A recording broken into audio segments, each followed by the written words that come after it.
We learned from a few videos back that if we want to paste a clip onto a different track, one of the things we could do is to turn off auto select for the default track. This way we'll be able to paste a clip onto a different track easily.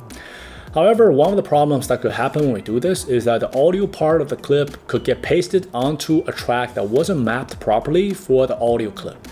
So in our case, a stereo audio clip got pasted into a mono audio track. So in order to fix this, what we could do is to right-click the target audio track and then select Change Track Type to, and then go ahead and choose the appropriate channel. This way, we'll make sure that the track is mapped properly for this audio clip.